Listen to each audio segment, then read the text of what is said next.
ఓం శ్రీకృష్ణ పరబ్రహ్మణే నమః. భాగవతంలో శ్రీకృష్ణుడి యొక్క అద్భుతమైన లీలల గురించి చెప్పుకుంటున్నాం.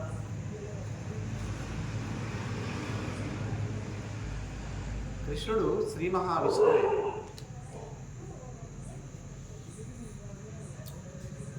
ఎంతో తపస్సు చేసినటువంటి యోగులు కూడా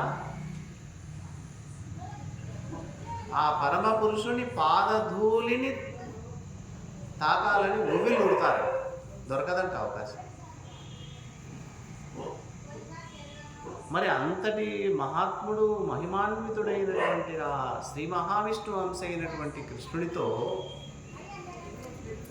గోప బాలకులు కలిసిమెలిసి ఆడుకుంటున్నారు. మరి అదృష్టవంతులా కాదా చెప్పండి. శ్రీ మహావిష్ణువు పాదధూళి సోకితే చాలని యోగులు కూడా తపిస్తుంటే నిరంతరం ఆ కృష్ణునితో ఈ గోప బాలకులు హాయిగా ఆడుకుంటూ పాడుకుంటూ సరదాగా కాలక్షేపం చేస్తూ ఆయన్ను కౌగలించుకుంటారు. ఆయనతో చెట్టాపట్టాలు వేసుకొని తిరుగుతూ ఉంటారు, తన్నుతుంటారు, తన్నించుకుంటూ ఉంటారు, రుద్దుతూ ఉంటారు. ఆయన్ను సరదాగా తమాషగా హాస్యాలు ఆడుకుంటూ ఉంటారు, మీద పడుతూ ఉంటారు. కలిసిమెలిసి ఆయన భుజాల మీద చేతులు వేసుకొని ఆయన చేతులను వారి భుజాల మీద వేయించుకుంటూ గోపబాలకులు జీవిస్తున్నారంటే వాళ్ళ జన్మ ఎంత ధన్యమో ఆలోచించండి. ఏమి భాగ్యం, అది వారి భాగ్యం. విందులకును బ్రహ్మ సుఖానందం వై భక్త గణమునకు దైవతమై మందులకు బాలుడకు హరి పొందుక నిధి గొల్లలిట్టి పుణ్యులు గలరే. బ్రహ్మానంద స్వరూపుడు ఆయన. బ్రహ్మానందం అంటాం ఆనందాన్ని. ఏదో కొద్దిగా పాయసం తింటే వచ్చే ఆనందం ఇది క్షణికానందం. ఏదో పెద్ద బంగారు వజ్రం దొరికితేనో వస్తే ఆనందం క్షణికానందం. ఎట్లా క్షణికానందం అవుతుంది అనొచ్చు.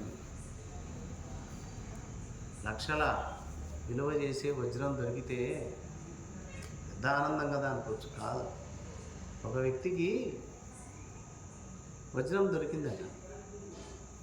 లక్షల విలువ చేయొచ్చు, కోటి రూపాయలు కూడా చేయొచ్చు, ఇంకా కోట్లు చేయొచ్చు. అమ్మడానికి పోయాడు. దాన్ని కొంతమంది చూశారు. వీని దగ్గర ఉన్నటువంటి వజ్రాన్ని ఎలాగైనా కాజేయాలా అని వెంట పడ్డారు. వాడు ఎక్కడికి పోతే అక్కడికి పోతుంది. భయం పుట్టింది. ఆనందం కదా దేవుడే. భయం పుట్టింది.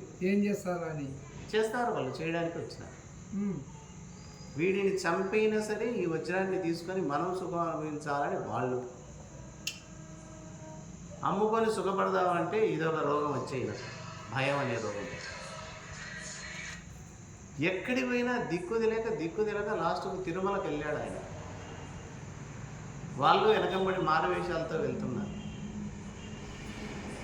ఈయన తిరుమలలో స్వామివారి దర్శనానికి పోయినారు, వాళ్ళు వెనకంబడి స్వామివారి దర్శనానికి పోయినారు. ఆ దొంగలు గట్టిగా అరిచి చెప్పాడు, నాయన నాకు వజ్రం దొరికింది, ఈ వజ్రం ఉండడం వల్ల నేనే సుఖపడడం లేదు, దీనివల్ల రాత్రి నిద్ర లేదు, కూడా సరిగ్గా తినడంలే, ఎప్పుడేం వస్తుందో, ఎప్పుడేం ప్రమాదం వస్తుందో, ఎప్పుడు మరణిస్తానో, ఎప్పుడు ఎవరు చంపి నా దగ్గర గుంజుకుంటారో అని ఇన్నాళ్ళు ఏడ్చినాను, నిద్ర లేక చచ్చినాను, ఆహారం లేక చచ్చాను. ఇప్పుడు ఇది ఆ వెంకటేశ్వర స్వామి పుణ్యమా అని ఆయన హుండీలు వేస్తున్నారని చూపించేసినాడు.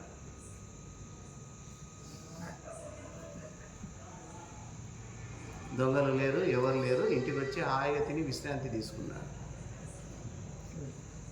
పెద్ద కథ ఇది జరిగినది. ఇది పేరు పత్రికల్లో కూడా వచ్చింది. ఇక్కడ సుఖాన్ని ఇచ్చింది అంటారా? దుఃఖాన్ని కూడా ఇచ్చింది. దుఃఖాన్నే ఇచ్చేది ఖచ్చితంగా. కాబట్టి భగవంతుణ్ణి ఆశ్రయిస్తే భగవంతుడు ఇస్తాడంటే బ్రహ్మానందాన్ని ఇస్తాడు.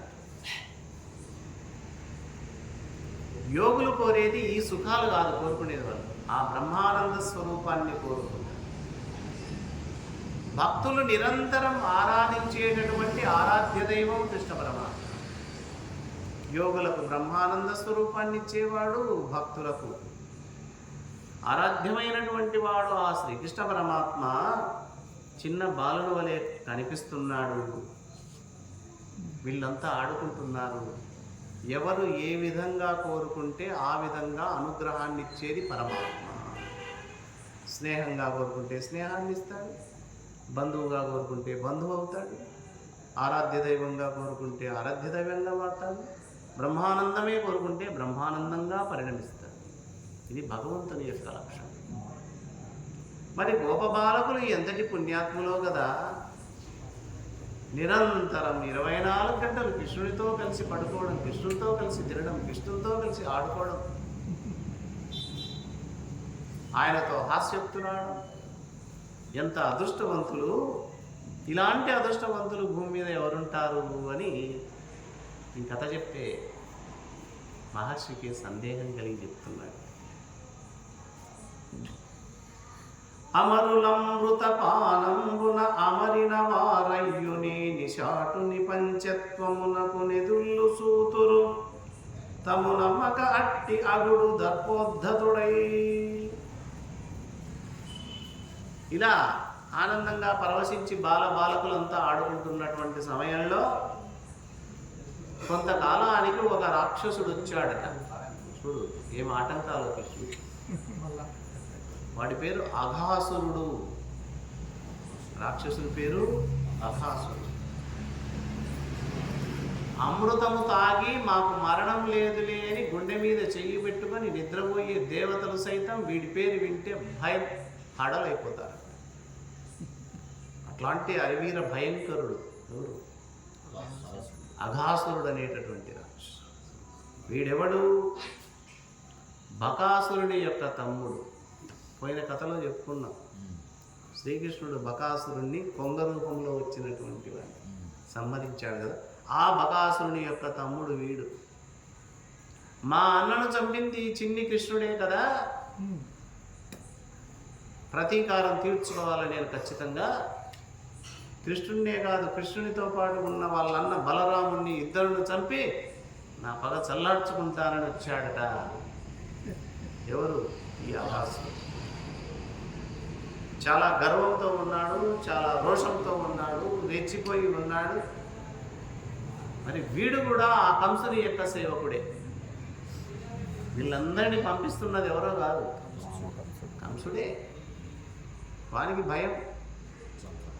దేవకీదేవి అష్టమ గర్భంలో జన్మించిన బాలుడు పెరుగుతున్నాడు, నిన్ను ఖచ్చితంగా చంపుతాడు అని ఎప్పుడైతే ఆ మాట విన్నాడో అప్పటి నుంచి వానికి లోపల దడ పుట్టింది. రాక్షసుని మీద రాక్షసుని పంపుతూనే ఉన్నాడు. వచ్చాడు అఘాసురుడు, బయలుదేరాడు. ఈ గోపాలులందరితో మాకు పని లేదు, వీళ్ళందరికీ ప్రాణం ఈ ఇద్దరే. ఒకరు చిన్ని కృష్ణుడు, ఇంకొకరు బలరాముడు. వీళ్ళిద్దరిని మట్టు పెడితే చాలు, ఇంకా మిగతా వాళ్ళని లెక్క చేయాల్సిన అవసరం లేదనుకున్నాడు. వెంటనే ఒక రూపం ధరించాడు, కొండ చిలువ రూపం ఎత్తాడు. కొండ చిలువ విన్నాం, చూసాం. యోజనం వెడల్పుంది, మహాపర్వతం అంత పొడవుంది. దాని కూరలే పర్వత శిఖరాల్లాగా పెద్దగా ఉన్నాయి. నల్లని మేఘాలు, దట్టమైన పెద్ద పెద్ద మేఘాలు ఉన్నట్టున్నాయంటే దాని పెదవులు, ఆ కొండ చిలువ పెదవులు. ఒక పెదవేమో భూమిని దాకుతుంది, ఇంకొక పెదవేమో ఆకాశాన్ని దాకుతుంది. అంత నోరు తెరిచిందే, కదలదు మెదలదు. నోరు తెరిచి కూర్చొని ఉంది, నోరు తెరుచుకొని. ఎక్కడికి పోవాలి వీళ్ళంతా? లోపలికి వెళ్దామా? అంధకార బంధురం, లోపలంతా చీకటే. నాలుక దాటిపోతే భయంకరంగా ఉంది. కళ్ళల్లో నుండి నిప్పులు వెలువడుతున్నాయి. దాని నాలుక నుండి కూడా విపరీతమైనటువంటి వేడి గాలులు వస్తున్నాయి లోపల నుంచి, అగ్ని. అది ఒక్కసారి గాలి వీల్చి ఒక్కసారి వదిలిందంటే ఆ ఉచ్ఛ్వాస నిశ్వాసంలో వచ్చినటువంటి ఆ వేడికి కాలిపోవాల్సిందే, మాడిపోవాల్సిందే. అంత భయంకరమైనటువంటి కొండ చిలువ రూపం ధరించి నేల మీద పడుకొని నోరు తెరుచుకొని ఈ బాలకులు వచ్చేదా ఎదురుగా ఉందంట. అడిగిపోతారు, అందరు లోపలికి పోతారని అనుకుంది. జాపిరములేక ఇప్పుడు క్రేపుల గోపాల సుతుల కృష్ణుని తోడన్ గీపెట్టగ మృంగెదనని పాపపు రక్కసుడు త్రోవపడి ఉండి నృపా. ఈ పాపాత్ముడు, ఈ రక్కసుడు ఈరోజు ఈ కృష్ణుడిని, బలరాముణ్ణి, గోపాలకులను అందరినీ ఇప్పటికిప్పుడే మింగేయాలని నోరు తెరుచుకొని కూర్చు. నా దెబ్బకు ఈ పిల్లలంతా నా నోట్లో పడి గిల్ల గిల్ల గిల్ల కొట్టుకోవాలి అని అంటుంది. చూచారు అందరూ ధవలం.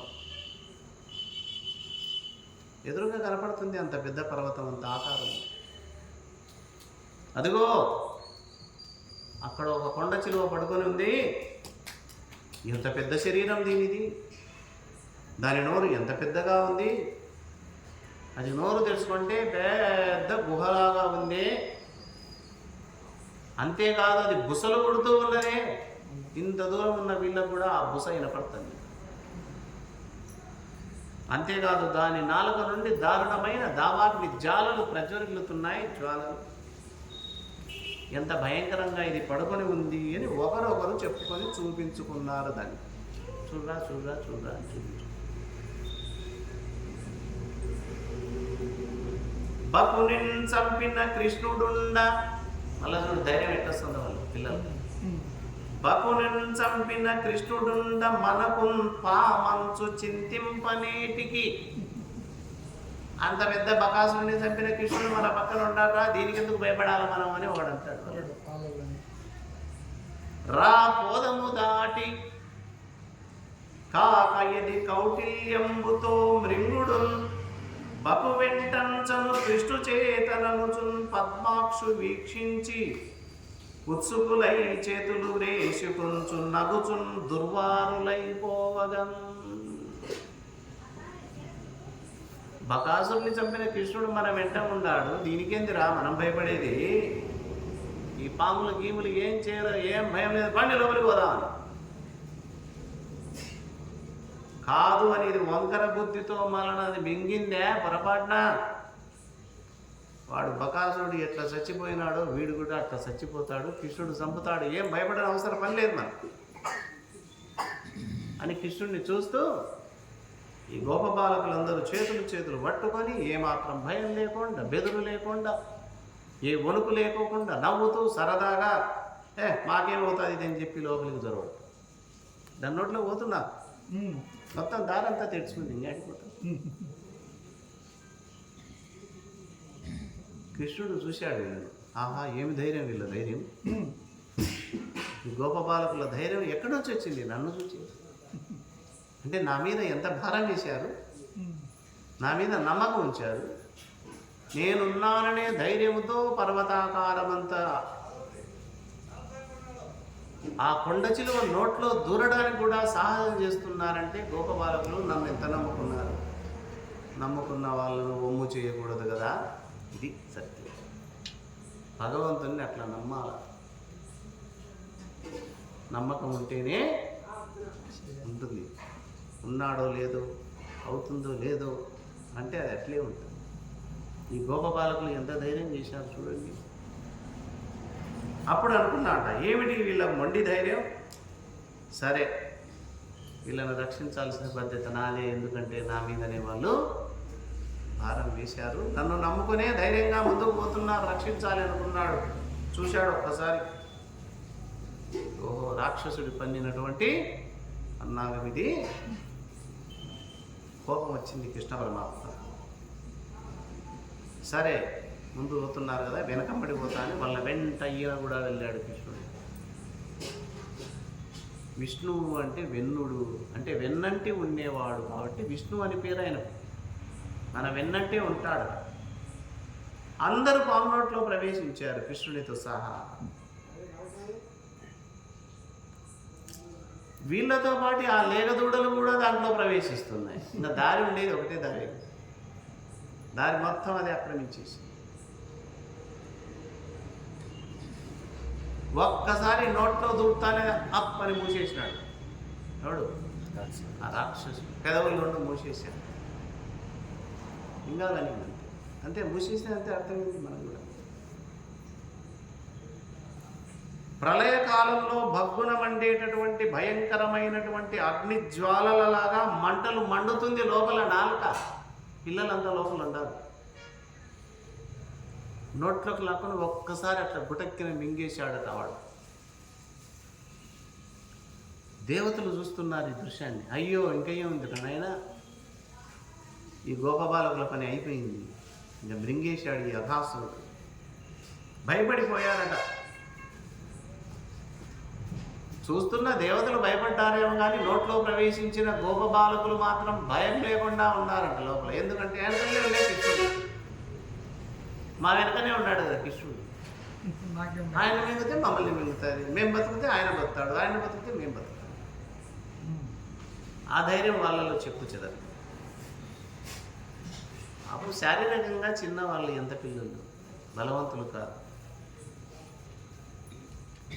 వాళ్ళు మోసే సద్దులే వాళ్ళకు బరువు, చిన్నపిల్లలు. మరి ఇంత పెద్దదాన్ని చూసి ఎందుకు ఆ గోపకుమారులు అంటే వాళ్ళంతా కృష్ణునికి బరువుని వేశారు, కృష్ణుడి మీదనే బాధ్యత అంతా మోపారు కదా. ఇలా భయంకరమైన సర్పం చేత మింగుతున్నటువంటి మిత్రులందరినీ కృష్ణుడు చూసి మనసులో ఇలా అనుకుంటున్నాడు, నేను ఒక్కరిని తప్పించుకొని పోవడం భావ్యం కాదు, వీళ్ళందరిని కూడా బయట వేయాలి. ఎందుకంటే ఇంటికి వెళ్తే గోపికలంతా ఎదురు వస్తారు కదా. కృష్ణ, నీతో పాటు వచ్చిన మా పిల్లలు ఎక్కడున్నారయ్యా, మా లేగదూడలన్నీ కలిసిమెలిసి వెళ్ళారు, ఇవన్నీ ఎక్కడున్నాయని అడిగితే నేనేం సమాధానం చెప్పాలి? ప్రతిరోజు నీ వెంట వస్తున్నారు, నీ వెంట తిరిగి ఇంటికి వస్తున్నారే, ఈరోజు రాలేదేంటి అని ప్రశ్నిస్తే జవాబు నేనేం చెప్పాలి అని చెప్పి వెంటనే పాము నోట్లో లంకె దగ్గర చుట్టూ అడ్డపడ్డాడట కృష్ణుడు. దాన్ని అడ్డపడ్డాడు. ఇట్లా పోతే సర్వం లోపలికి వెళ్ళిపోతుంది, అడ్డంగా పడ్డాడు. కృష్ణుడు సర్వము చూడగలిగినటువంటి, అందరి చూపు తానే, తనను ఆశ్రయించిన వారి కష్టాలను తొలగించేవాడు కృష్ణ పరమాత్మ. తామర రేకుల వంటి అందమైన కన్నులు కలిగినటువంటి వాడు కృష్ణ పరమాత్మ. దేవతలు సైతం భయపడేటటువంటి భయంకరమైన రూపం ఈ అఘాసురుడు, రాక్షస రూపం. రాక్షసులు కూడా గర్వంతో మిడిసి పడుతున్నా ఏమాత్రం లెక్క చేయనేటువంటి ధైర్యవంతుడు పరమాత్మ.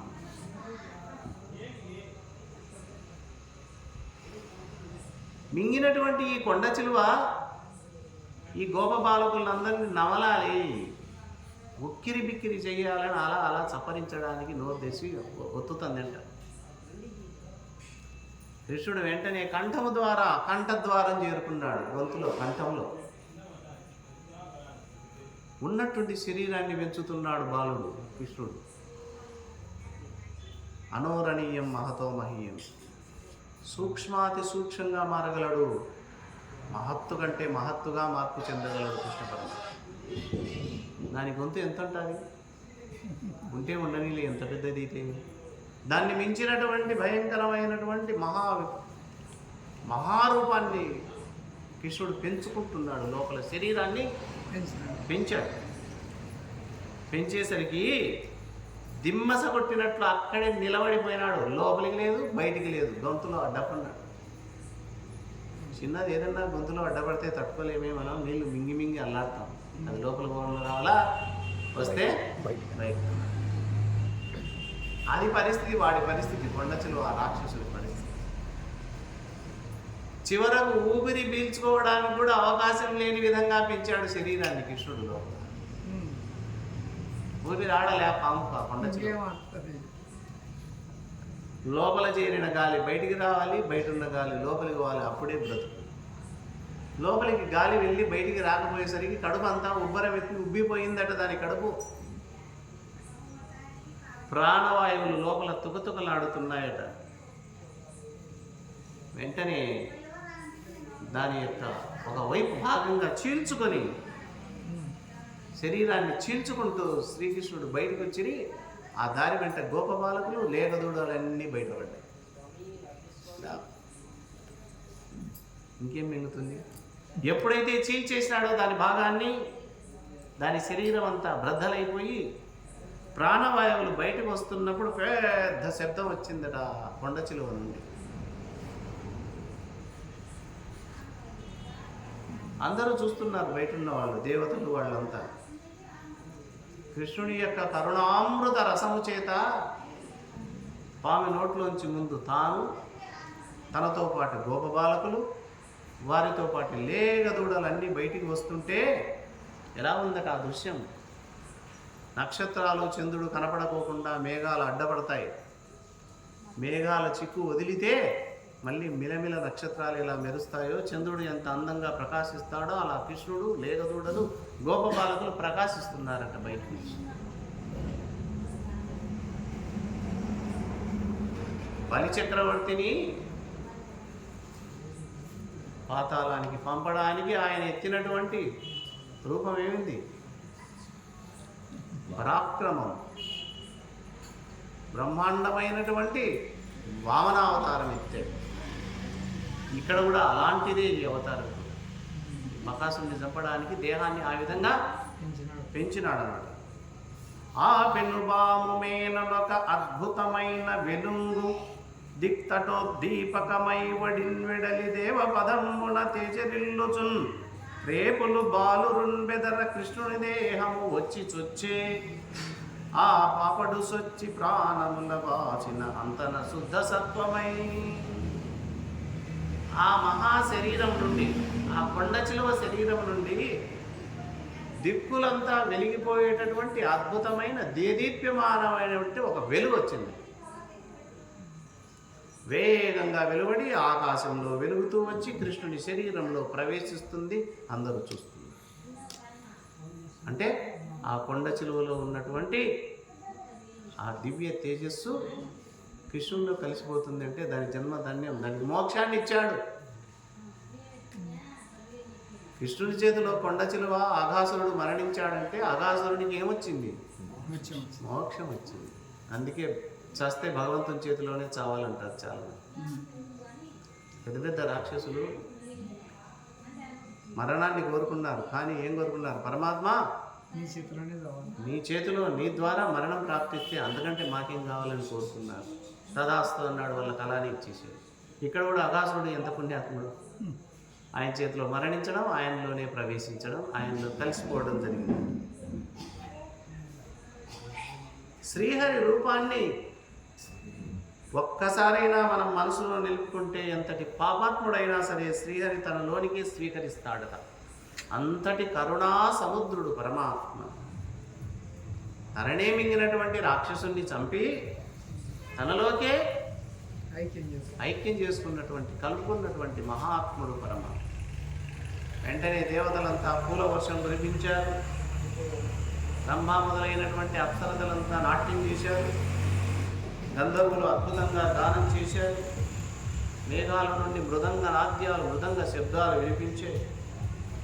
సిద్ధులు అక్కడి నుంచి శ్రీకృష్ణ పరమాత్మకు జయ జయధ్వానాలు పలికారట. ఇదన్నీ బ్రహ్మదేవుడు చూస్తున్నాడు. ఆహా, ఏమిటి జయ జయధ్వానాలు, ఈ వాద్యాలు, ఈ పాటలు, ఏదో లోక కళ్యాణం జరుగుతుందా, భూలోకంలో ఏమైనా జరుగుతుందా అని బ్రహ్మదేవుడు కూడా కళ్ళు విప్పారి చూశాడు. ఇంతటి మహాసర్పం, పర్వతమంత ఆకారం, ఇంత పెద్ద సర్పం ఇంత చిన్న బాలకులను మింగడం ఏమిటి? చంపడానికి ప్రయత్నిస్తే వాళ్ళు చావకోకుండా తిరిగి ఇలా బ్రతికి బయటపడ్డారు. ఇదంతా చూడడానికి చాలా ఆశ్చర్యంగా ఉంది అని బ్రహ్మదేవుడే ఆశ్చర్యపోయినాడు. ఆయన కూడా ఈ దృశ్యాన్ని చూచి. అలా చనిపోయినటువంటి ఆ కొండ చిలువ చర్మం ఎండిపోయి చాలా కాలం వరకు ఈ పిల్లవాళ్ళు ఆడుకునే ఆట వస్తువుగా మారిపోయింది. దాంతో ఆడుకుంటున్నారంట ఆ దేహంతో. ఈ విధంగా కృష్ణుడు, ఇది జరిగినది ఎన్నో సంవత్సరం తెలుసా? 5 సంవత్సరాల వయసులో చేసినటువంటి పని. పాలు తాగే వయసులోనే పూతన రాక్షసిని చంపాడు కదా. 5 సంవత్సరాల వయసులో ఈ అఘాసురుడు అనేటటువంటి రాక్షసుని, ఈ బకాసురుణ్ణి, వీళ్ళందరినీ చంపడం జరిగింది. ఇది శ్రీకృష్ణ పరమాత్మ యొక్క లీల. వచ్చే వారం మళ్ళొక లీలతో కలుసుకుందాం. అందరికీ నమస్కారం. హరి ఓం తత్సత్.